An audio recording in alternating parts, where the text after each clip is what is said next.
Hi, my name's Steve. I'm 47. I'm a cancer survivor. In this video, I'm going to be sharing my cancer journey with you in as much detail as I can remember. The reason I'm doing this is as I've learned other people's stories, it gives me hope with my own story. So in a sense, I'm sharing my story to help you write yours. I'm assuming if you're watching this that you're or somebody you love is affected by cancer. And the cancer journey is hard. There's no getting away from it. It's difficult. As I've said elsewhere, the most difficult parts aren't the physical, it's the mental and emotional. And you'll see that in my own story, as well as what I've done to help address it. So my story started, well, let me back up. It's January 2024. I was diagnosed in November 2022. But let me back up a little bit. The question I often get is, what symptoms did you have? And I think that's the start of the journey is what symptoms did any of us have?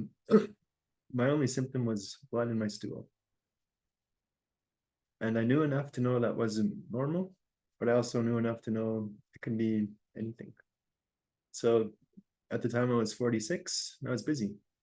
Like I've spent most of my life in Canada, but we were in Hawaii. My wife had gone back to school to get her degree. So we moved our whole family to Hawaii, and Hawaii was amazing. So going to the doctor, never top of mind at any time, but especially in Hawaii, it was a distraction, right, to have to go to the doctor. I did have the benefit. I've spent some time in my career working with healthcare teams and nurses. And I remember one of them shared a story. Her husband had to do a fit test, which is another type of screening. And I guess it's harder when you're married to a nurse. There's less excuses, less places to hide. But he just didn't want to do it. And so he, instead of doing a sample from himself, he took a sample from the family dog and sent it in. And I can just imagine what the lab techs were like when they analyzed the dog sample and got the results. That must have, I'm sure they still talk about it, right? But having worked with nurses and in healthcare, I knew enough to not ignore my symptoms, to take them seriously. So I eventually did make an appointment and went in. And my doctor agreed. It's like, could be anything. There's so many things that could lead to that. But he referred me to another doctor, a gastroenterologist, I think. So let's do a colonoscopy. You're old enough, you're 46. Let's be sure. So it took a few months to get in. And again, this was in Hawaii. And but I went in. This is my first ever colonoscopy. And let me back up again. I've never been in the hospital before for anything. I've never broken a foot, an ankle, a bone. Never been sick. Like I'm the picture of health where I was up to my cancer diagnosis. Right. So everything was new. So I got referred to my gastroenterologist and we scheduled the colonoscopy and was a little nervous just because it's new, right? And they're putting things inside you, and that's a different experience. I was grateful that I was going to be put under. I remember the anesthesiologist, she was delightful. She's like, people love me. People always ask, can I bring you home with me? I haven't slept this good in years. Can you do this every night? So the anesthetic worked great. And I remember waking up and the doctor wasn't there, but there was a nurse there. And the nurse said, they found a mass. And even those words, chilling, just absolutely chilling.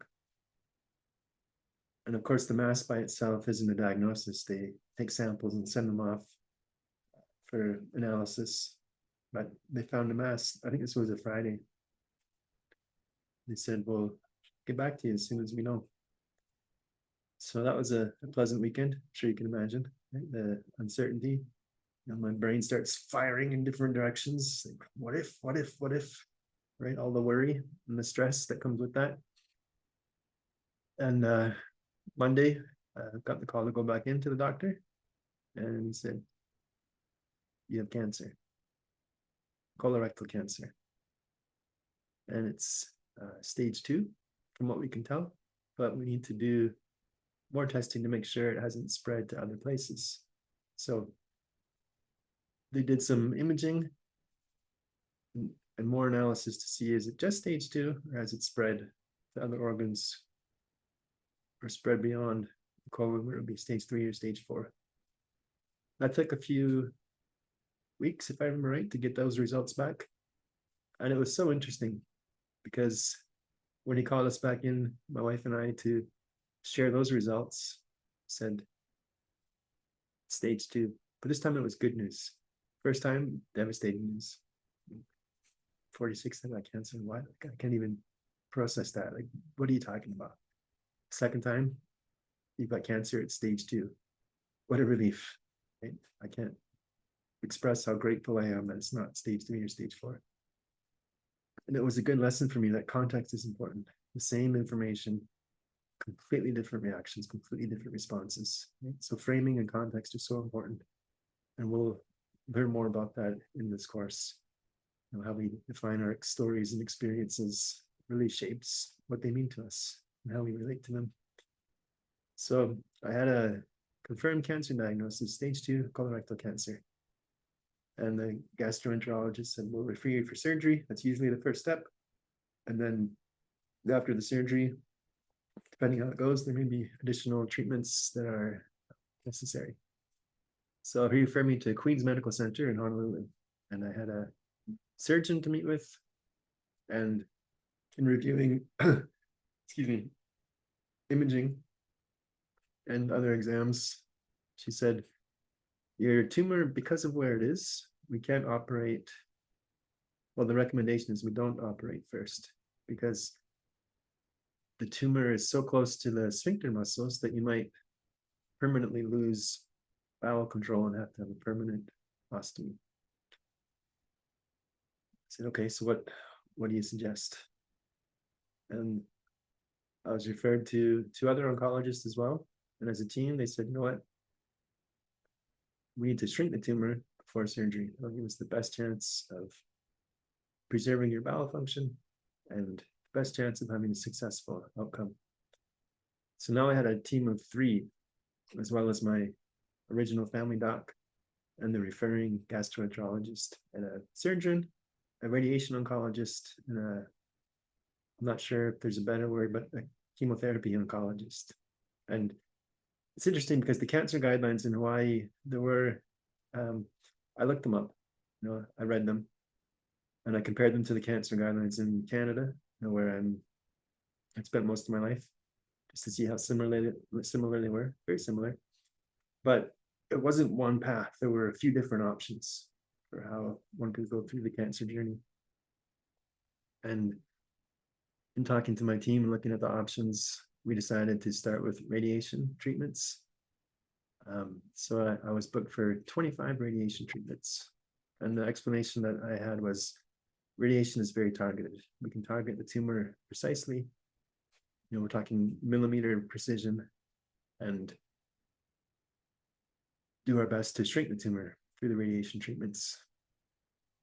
25 treatments, 1 a day for about a month and a half.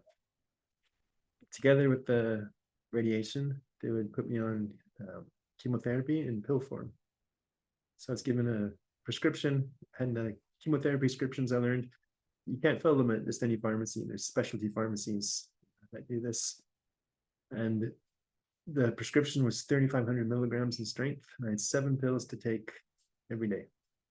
4 in the morning, 3 in the afternoon, or vice versa. Can't remember which was which, but 4 at one time and 3 at the other time. And the explanation again was that chemotherapy orally would help the radiation be more effective. So that's what we did. And I knew enough by this point that I could do things to help my treatment be more successful and less damaging to myself. So there were a few things.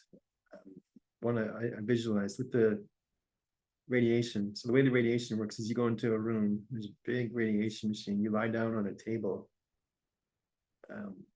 and then the equipment moves around you. They use the computer to aim the radiation at your tumor. So every appointment you lie down and they, the machine gets moved around.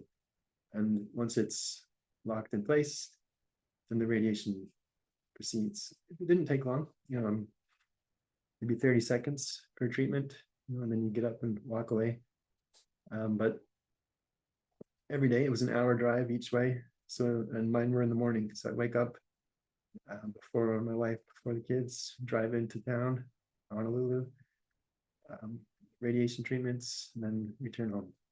So, but I wanted to visualize what was happening in a positive way. For whatever reason, Ghostbusters came to mind. It's not my favorite movie. I'm not sure why it came to mind other than it fit. When they're zapping a ghost. So I pictured that's what the radiation was doing to my tumor. It was doing good work on my tumor. And that became my mental image for radiation treatment.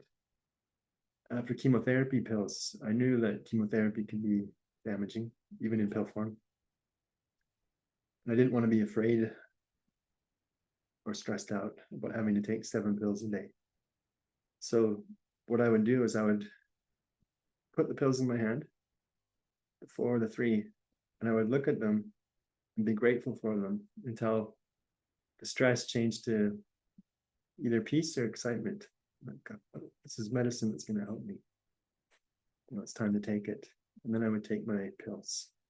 Those were 2 simple things I did to help those experiences be less stressful. So I did the radiation, 25 treatments.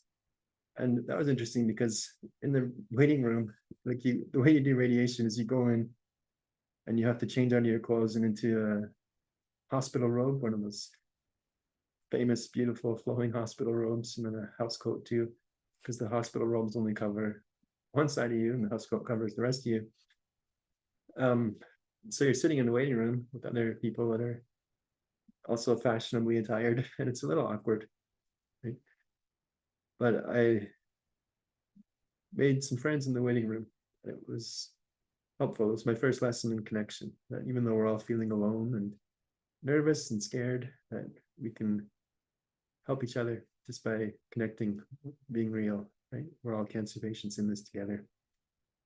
So those were blessings at that time. So the radiation, by about week 3, I started getting side effects. It was very painful, and I spoke to my healthcare team at Queen's. I got a prescription for some cream, tried a few other things, and kept going and completed the course of radiation. Now, after the radiation, the surgeon recommended I do full chemotherapy. What I mean that is the chemotherapy where they get you into the hospital, they install a port, and you're hooked up to the machine that delivers chemotherapy medicine over a course of hours. Because she said, even if we do the surgery, the radiation has had an impact. If the surgery is successful, we can't be 100% sure that we got all the cancer, because some cancer is invisible. We just can't detect it. And she also said, you're young and you can handle it.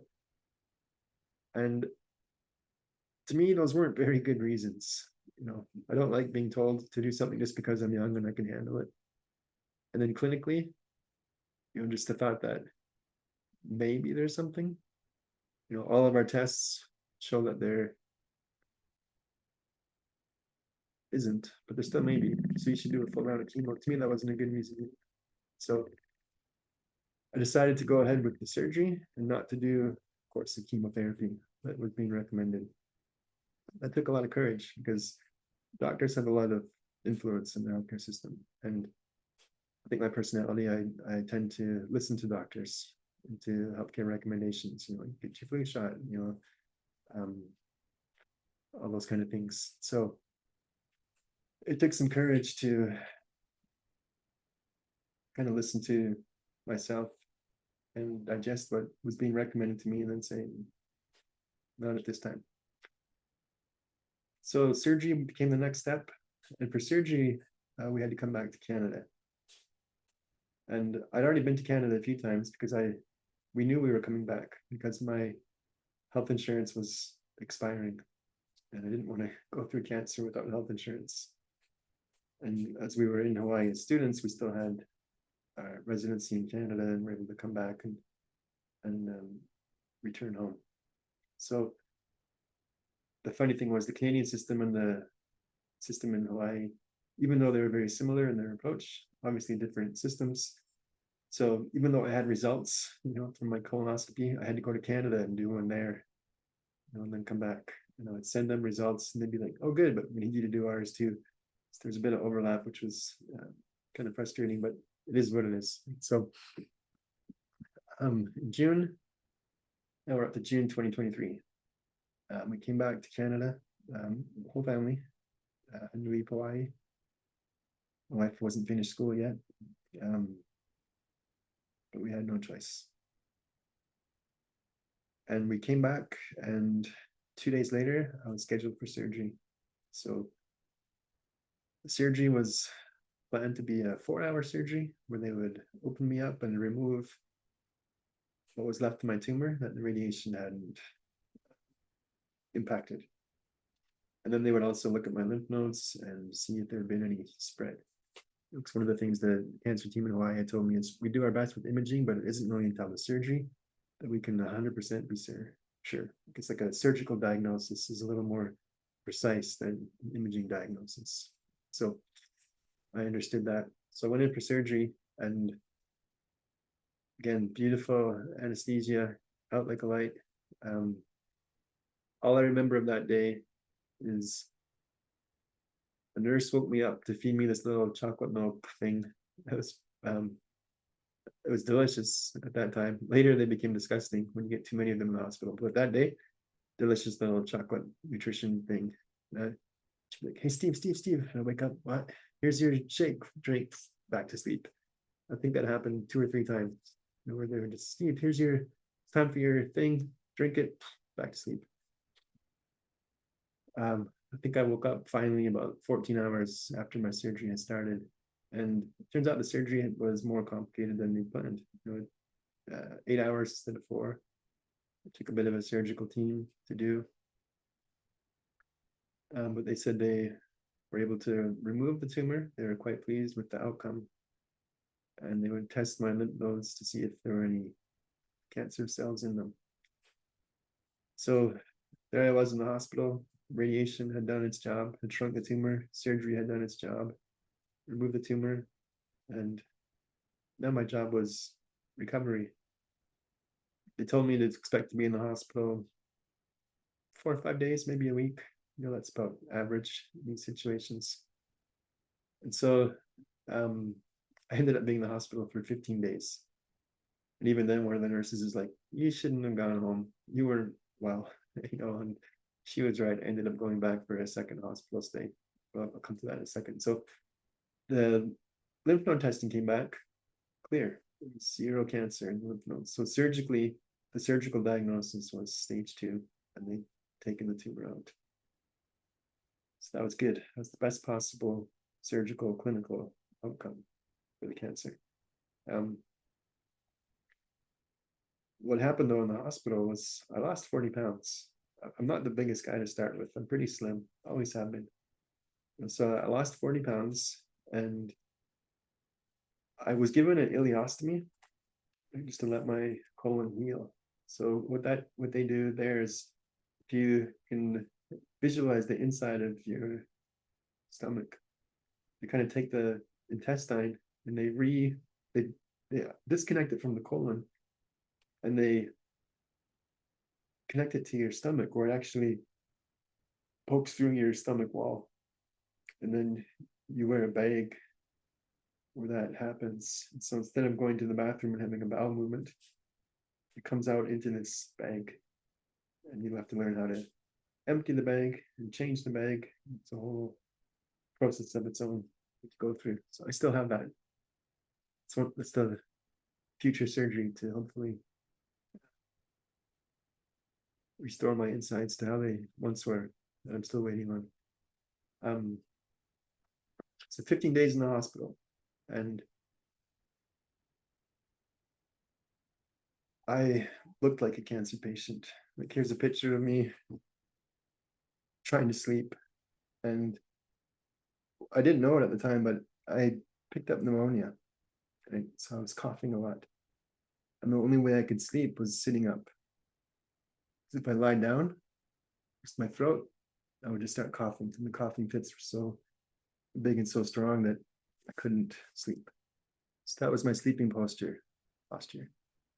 It was hard, but I didn't know I had pneumonia yet. So 15 days, finally, they were happy with where I was at and sent me home. But at home, I didn't get better. I kept coughing. I spent all day on the couch. My appetite was back, so I was eating, but I wasn't really gaining weight back. And I had no energy.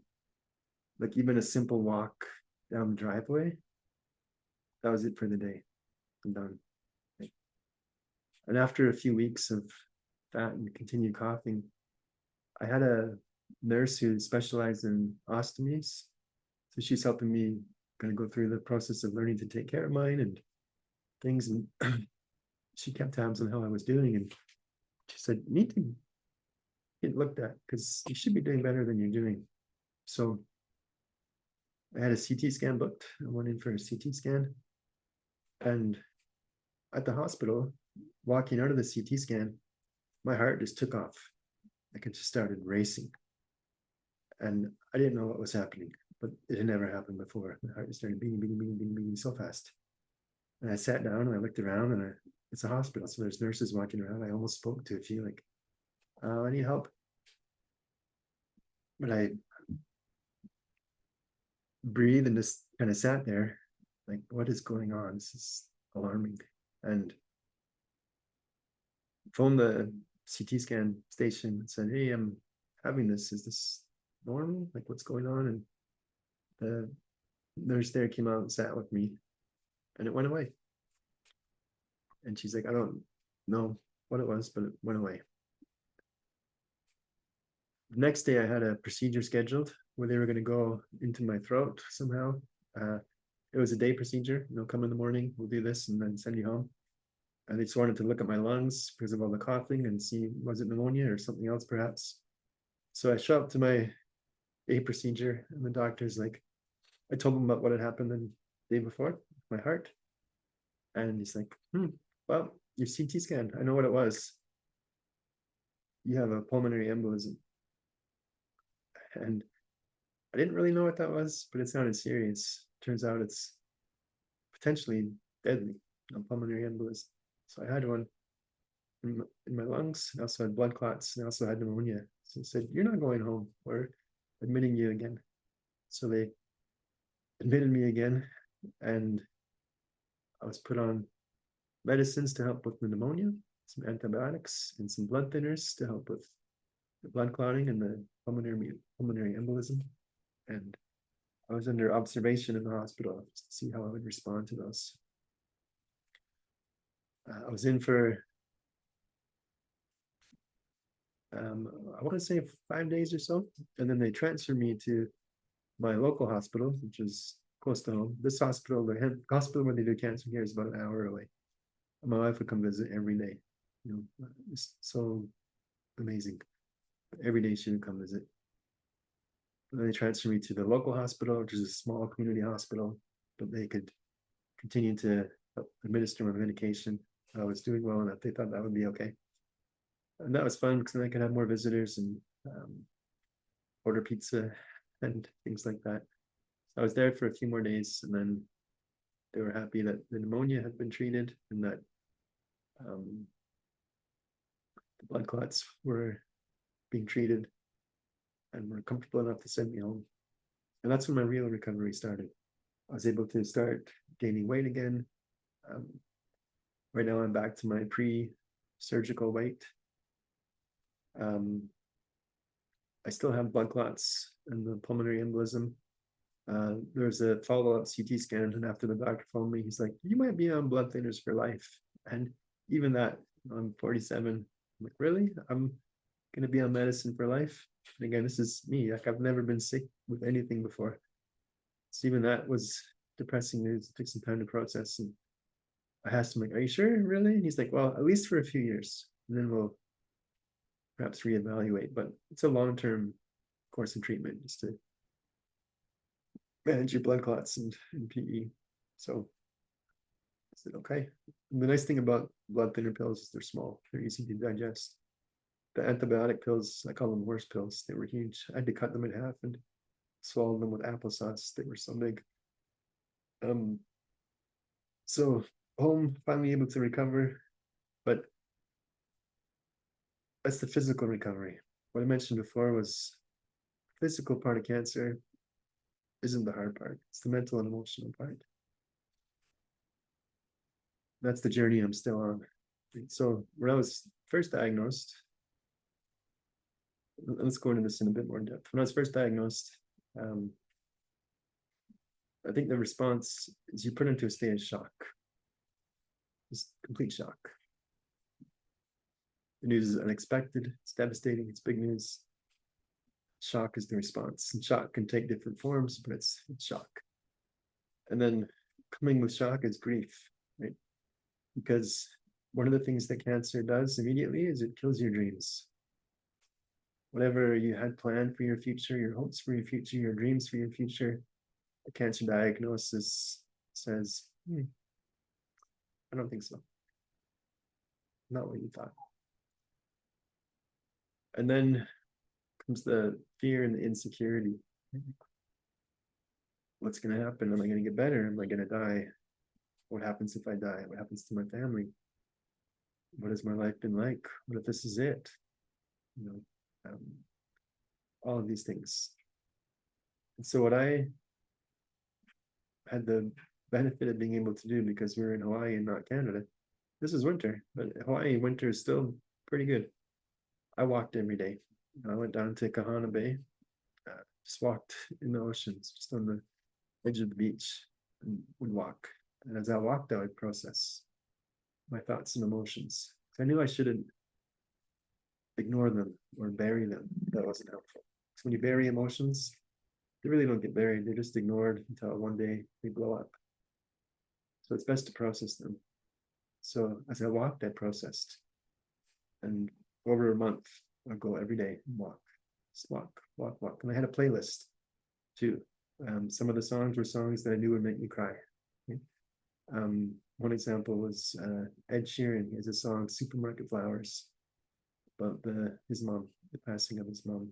And that song was on my playlist, and I knew I put it there on purpose, and it made me cry every time.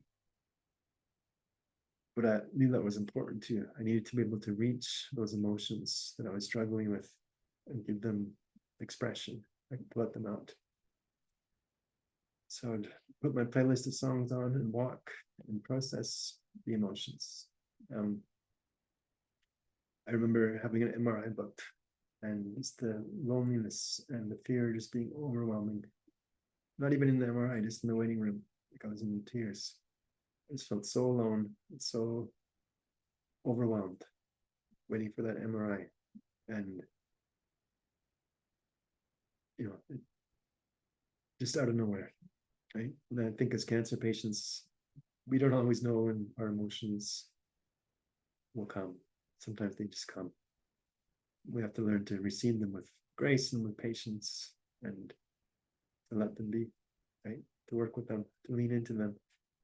One thing I learned about fear before I had cancer is that the things I'm afraid of, when I really, really examine them, aren't as bad as they seem. And one way I would think of that is, I'm afraid of the shadow, not the real thing. And if you think of shadows, they're much bigger and blurrier or less well-defined than the thing casting the shadow. But when I would explore my fears, often it was the shadow I was afraid of, not the actual thing. And another thing I'd learned is when we lean into fear, it loses its power. It's when we avoid it, it tends to get bigger and be scarier. But we lean into it and explore it, it loses its power. So that was one of my principles. Another was loving what is. To counter the stress and the fear and the anxiety, I needed more love in my life. This was something I've been working on, luckily, for a few years. It all started with Brene Brown. She taught in one of her books that we can't selectively numb emotion. Right? If we want to be happier, we want more love in our life, we need to be open to all emotions. We can't pick and choose. So we need to be emotionally whole, emotionally healthy. And I thought I had made great progress in that space. And then cancer came and it's like, we'll put it to the test, you know. And so as I would do my walk and be just afraid and uncertain and insecure about different things, I would also work on finding love for myself and for God, for my family. Sometimes it would start with gratitudes. And gratitudes are powerful. We'll talk more about them. But gratitudes are a way to shift our emotional state from negative or stressed or overwhelmed to positive. And once I did this in the hospital, I was going in for a follow-up colonoscopy, I think. And just in that surgical room, you know, it's full of equipment. It's kind of impersonal and sterile. And I was noticing the feelings of fear and stress were starting to rise. And so I looked around the room and I said, let's be grateful. And I specifically expressed gratitude for every piece of equipment in that room. I didn't even know their names. Right? So it's like, I'm grateful for that machine. I would look at it and that thing and that whatever it is. And by taking the time to intentionally be grateful, that room changed. Went from a place that was stressful to a place where I could be at peace and wait for the procedure I was there for. So gratitude's a huge role. And loving myself kind of became my theme. Because what I found is that cancer, one way of looking at it is it's an attack. It's an attack. Cancer takes over your body, takes over your life, robs you of so many things. And it threatens to change your very identity, who you are. And as I said earlier, it's big. And what we need is something big in reply. And so for me, the big in reply was love. I need more love in my life. Love is a strong, powerful force.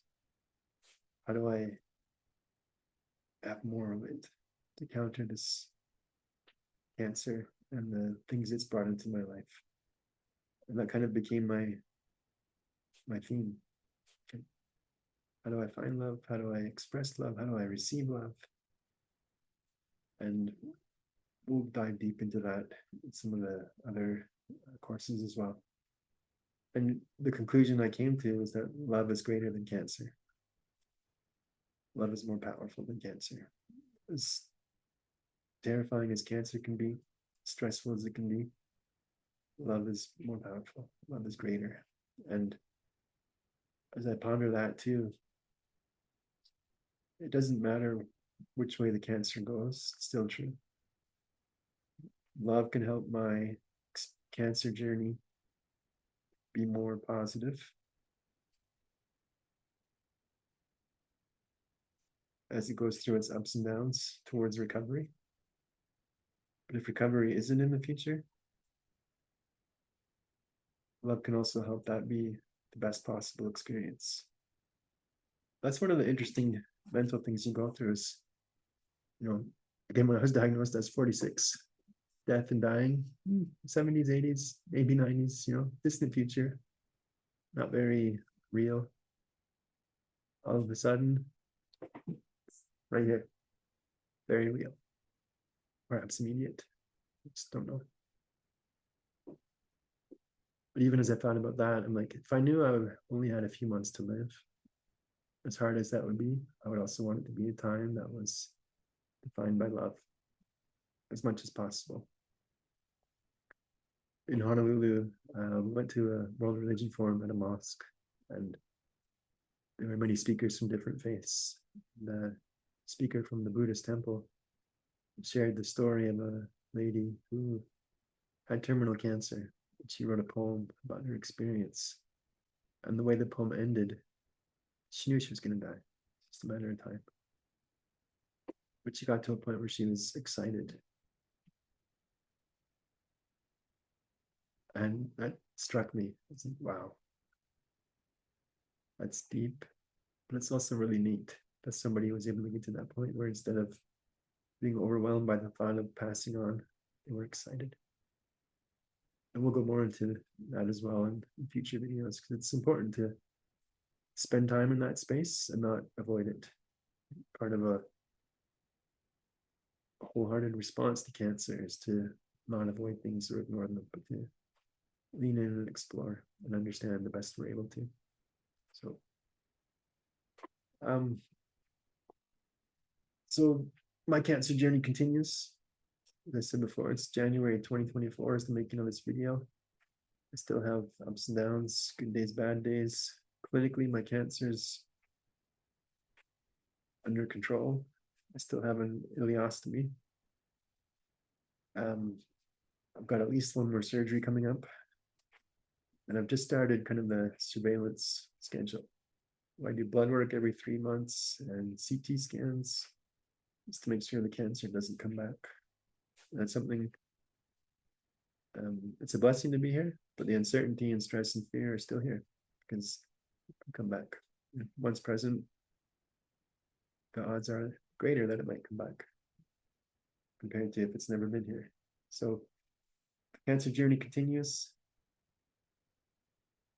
My hope is that your cancer journey can be blessed. It's hard. It already is hard. And it will continue to be hard. But there are things we can do, things we can share, things we can understand that can make the hard days a little less hard, make the good days a little more common, and shift our experience up so it can be a little better for us and for our family and loved ones. So I'm excited for you that you're here. I appreciate that you're here. I know I'm going to learn from you. I've learned from everybody I've met who shared their story. I learned from. I look forward to what I can learn from you and what we can learn together as we walk this path. So thank you for being here.